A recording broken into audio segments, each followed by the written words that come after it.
Well, simply put, we're helping companies in the sports industry, like the international federations that we've got here, or some of our clients like Formula One, to tell their stories better, and that can be through finding different audiences or helping them find different ways of telling their stories. But ultimately, the job of companies like ourselves, like Edelman, is to help the sporting federations or sporting organisations to tell their story as best they can. And there's some other services that we also provide, such as reputation protection, crisis management, that kind of thing when they arise, but primarily it's about helping brands to tell their story.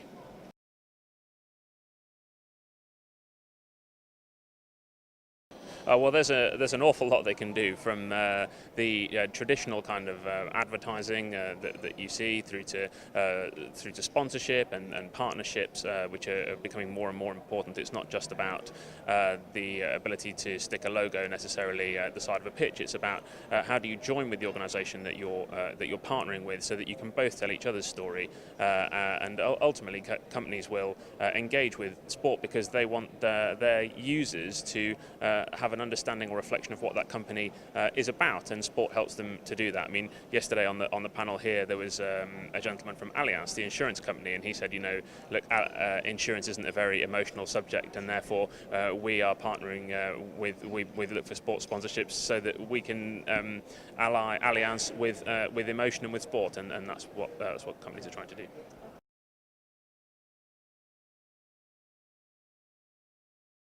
Well, again, there's an awful lot of things that you can do to help people tell their stories. And again, one of the things that we were just hearing in the media accord session here is that the old way of doing things is very much changed. It's no longer about just sticking out a press release and hoping that people will pick it up. It's now a case that when you put stuff online, for example, when you publish your press release, that's the beginning of the story, and it's about finding your audience and being able to push that and engage with your audience. Increasingly in the world of social media, it's about finding those people who are going to be interested and making sure that they're engaging with it, rather than the old kind of fire and forget, if you like, of let's press send and hope for the best. It's about following up, but it's not only about following up, because the old press release can still work if you've done your homework beforehand and you've built relationships with the journalist, and you know that they're interested in your story, and that you're tailoring it to the way that they want. And all of those things are the kind of things that Edelman will help people do.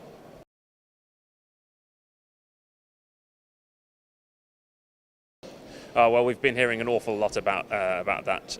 It's been, for my view, here at Sport Accord, the number one preoccupation of everybody here is how do you get to millennials, and perhaps the key takeaway that we've heard from a number of brands, which I would agree with, is there's this misperception that millennials have a short attention span and that it's very difficult to get them to engage. That's actually not quite right. What we've heard here actually is that you need to engage them very quickly. Earlier on, the gentleman from FIBA, the Basketball Association, was saying if you don't get them in the first 5 seconds, then they disappear. So it's about tailoring your content to be as engaging as possible, as quickly as possible, knowing the desires of those young people might not be the same as your traditional fans. And it's been incredible here to sit and listen to everyone being obsessed about how do you get millennials, particularly in this market. It's often said in China and in India, 60% of the population are under 30, and there are huge growth opportunities for sports in this region.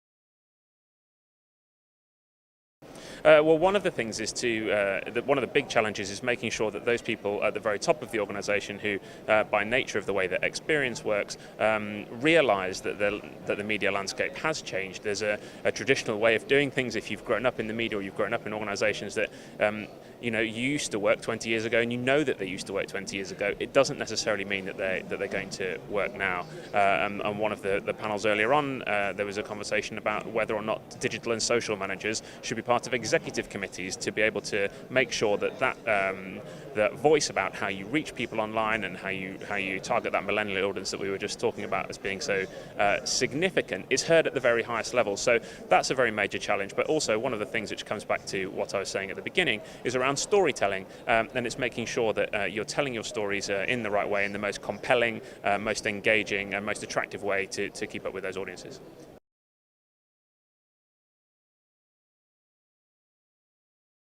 Can't share examples with you, but the simple answer is yes. And I'm previously worked for the government, where sometimes it feels like every day is a crisis. But one of the most important pieces of advice that I give to anybody who is facing a crisis is to remember that it's the most important thing for you, but it's not necessarily the most important thing for other people. I mean, ordinary people are out there. They're getting up, they're having their breakfast, they're feeding their children, they're taking them to school. That's the most important thing for them. And what can often feel like it's completely enveloping your organisation often isn't as significant in the outside world as you think. Now, there are times when that's not the case, and there are always steps that you should be taking. But the most important thing in a crisis is to remain calm, analyse the situation, fix the problem, be as open, honest, and transparent as you possibly can.